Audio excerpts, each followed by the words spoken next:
Hi, Peter Boolkah here, and welcome to today's edition of The Transition Guy. Now, I'm at the Scale Up Summit in Atlanta, and joining me is one of the keynote speakers, Marissa Levin. So good to meet you. Oh, so good to have you here. Now, you've got the book, haven't you, called Built to Scale? Built to Scale, How Top Companies Create Breakthrough Growth Through Exceptional Advisory Boards. Now, you see, that is such a big topic, and especially with a lot of the businesses that I get to work with, they're quite reticent about building advisory boards.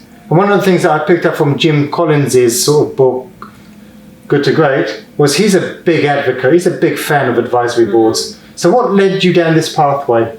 Well, let me address your comment about companies that are hesitant and reticent to put in advisory boards. What I have found is the two reasons that they are that way is because, number one, they don't really understand the tremendous value and they don't know how to do it correctly. So if they can come to an understanding on how it can truly impact their company and they learn the process on how to do it, then they'll get over the hesitation that they might have in actually implementing them. So to get to your question on how this all came to be, I am, I guess, what you would call a serial entrepreneur. I own 4 companies. 3 of them I'm actively involved in. The one that I'm no longer actively involved in is the one that I had put an advisory board in place. I left that company 7 or 8 years ago. But when I was running it, as I mentioned in my presentation, especially when we're building our first companies, we often really don't even know what we're doing on a day-to-day basis, right? Even when we have this great vision and we're really good at executing strategy, building your first company is really like building a plane while you're flying it, right? That's a good analogy, actually. And you're just hoping that you're building it correctly and it's not going to have a crash landing and it's going to get you where you want to go with as little, interruption as possible. So my first company, as I was building it, it was very successful on all accounts. We had great people, we had great strategy, we had great revenue. But the truth is that on the inside of it, and I, fully admit this, as I was kind of figuring things out on my own, it was like the wild, wild west. I had great people, we had great projects, but there just was not a lot of process. And I was really trying to figure things out on my own. And so I was out to breakfast one morning with one of my key advisors, who was an informal advisor, and he's still, one of my advisors to date. And he's the one who said to me, "Have you thought about putting in an advisory board?" And I looked at him and I said, "What's an advisory board?" And he told me that it's a group of hand-selected core advisors that you select that help you get to the next level. So that sounded like a great idea. I went and I did some research, and there were so many articles and so much information that you should do an advisory board. There was nothing that said how to do an advisory board. And that's the big thing that probably paralyzes most people. It is. I mean, we have this great idea, but we're like, how do we execute? So I spent a year of my time, I invested a year documenting my own process on how to build an advisory board. And that's how the scale model came to be. How you select your advisors, how you compensate them, how you associate them into your organization, how you leverage them, and then how you evaluate, evolve, and exit them when they no longer fit. And it took a year. We all know that every success story, every great story and idea that's out there, we see the tip of the iceberg of that, and we think that it was an easy climb. We don't see all the struggle beneath the surface on how we got there. And this model was the same way. It took me over a year to figure out the whole process as I was going through trial and error, and I finally assembled my own advisory board. Once I had the framework, putting it together, I'm a writer, putting it together in a book format, that took me 2 weekends. I literally wrote the book. I went to a writer's retreat. I'm a writer, I write for Inc. magazine, and I love writing. I went to a writer's retreat and I literally cranked out the book after I had done a year of intensive research and documentation And I cranked out the book in 2 weekends back to back, where I wrote 30 hours each weekend. Wow. And I wrote it. And that's how Built to Scale came to be. And I take it that when you put your advisory board in place, you didn't put the entire advisory board in place overnight. No, that's a whole process. Because there's so many people, they panic because they think they take Jim's word literally. Right. You need an advisory board. So all of a sudden they're thinking, I need all these people. You start with one, right?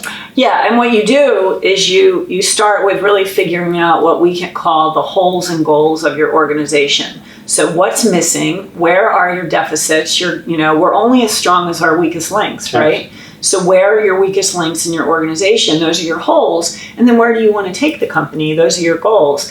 And as my model and my book shows, there is a very methodical process that you go through to figure out what are your holes, what are your goals, what are the seats that you need around the table, not starting with who you know, you start with what you need. And then you create very specific selection criteria based on your company, what your core values are, your mission, your vision, your leadership style, how you want the advisor to actually show up. Do you only want them working with the C-level, or do you want them mentoring your people? There's a whole host of parameters that you want to consider when you are selecting your advisors. And then once you've done that, then the selection process begins. So you figure out who you need, how you're going to compensate them, how you integrate them into your company. It's a whole process. And yeah, when you invest the time to do it right, you end up with an extraordinary team. There's a quote that I have in my book by Plato: the beginning is the most important part of the work. And the beginning of an advisory board is actually being very intentional and conscientious about who you need around you. Now, when you talk about an advisory board, what kind of size business should be looking at an advisory board? So I love that question. I believe that surrounding yourself with people is a mindset, okay? So when you decide that you're going to launch a business, alongside that idea, you should be thinking, who do I need around me to get to the next level?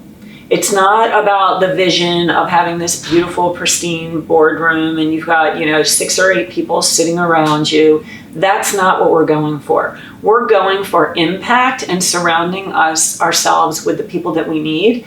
So if I'm launching a business, I'm thinking, where are my deficits? Where are my weak links? And who can help me overcome them and get to where I need to be? It's the mindset. So even if you start with one advisor, and then you work your way up, following this model, how you strategically select them, how you compensate them, how you associate them into your brand, how are they going to represent you in the market, how are you going to leverage them, how are you going to evaluate them. That's the model, and it applies to whether or not you're implementing one advisor or if you're implementing 6. It's all the same. Why do you think people have such a big head trash around surrounding themselves with people and stacking the cards in their favor?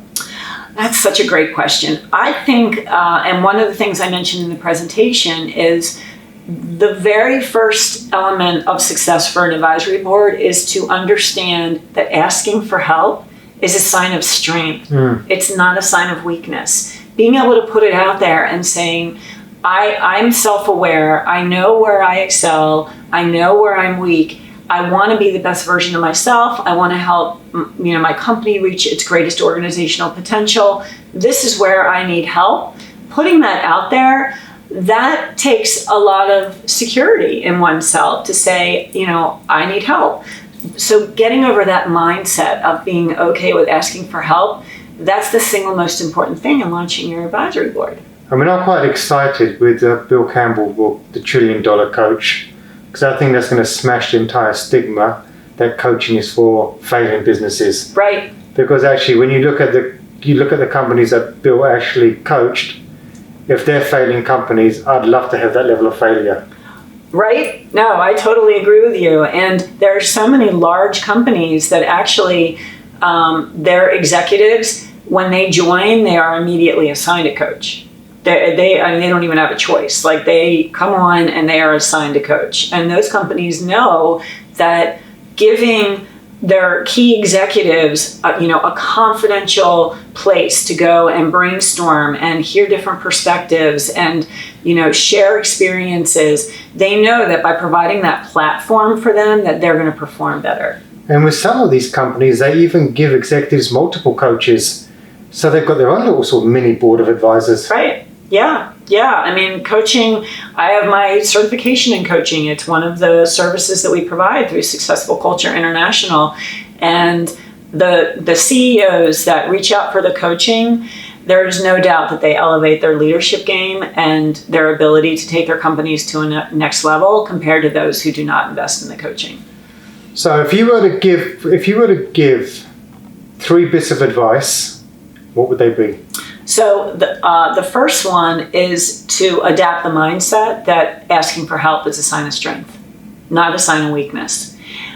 Knowing that whatever challenge you have, someone else has already overcome it. Absolutely. There is no unique challenge. As someone who has literally coached hundreds and hundreds of CEOs, they all think that they're unique. And what I tell all of them, I say, I want you to take comfort in the fact that you are not the first person to have this challenge. Or going to be the last person. Or the last person, right? So knowing that there are people out there that have already overcome what you are overcoming or what you're facing right now, and there are people out there that have already achieved what you're trying to achieve, take comfort in that and be open to seeking that out. That's the first thing to getting established with an advisory board. The second thing, once you've gotten comfortable and you've embraced the idea of asking for help, is knowing that the process has to be methodical, right?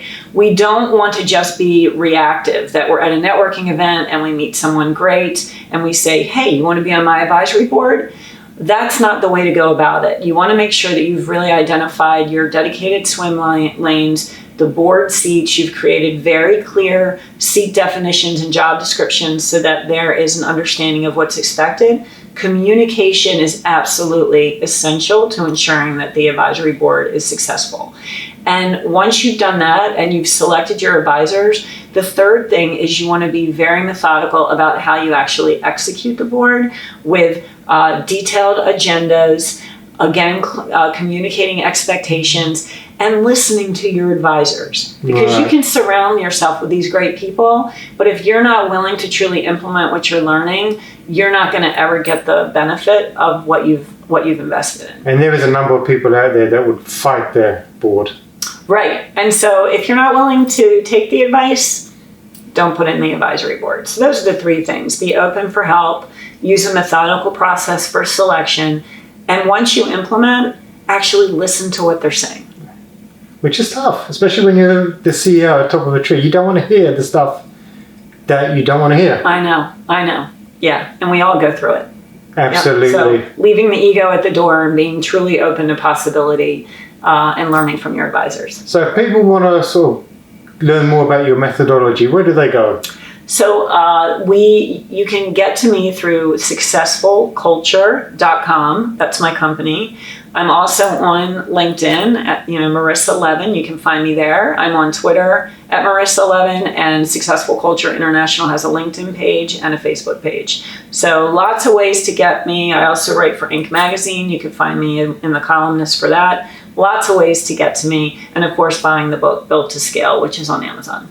Thank you so much for your time today. Such a pleasure, and thank you for the impact you're making by doing this. So, if anything that we discussed today around sort of getting an advisory board on board, that sounds good, doesn't it? Building your advisory board, you want to look further at how do you do it, you may want some help in actually putting that together, head over to boolkah.com and get in touch. And remember, failing to learn is learning to fail.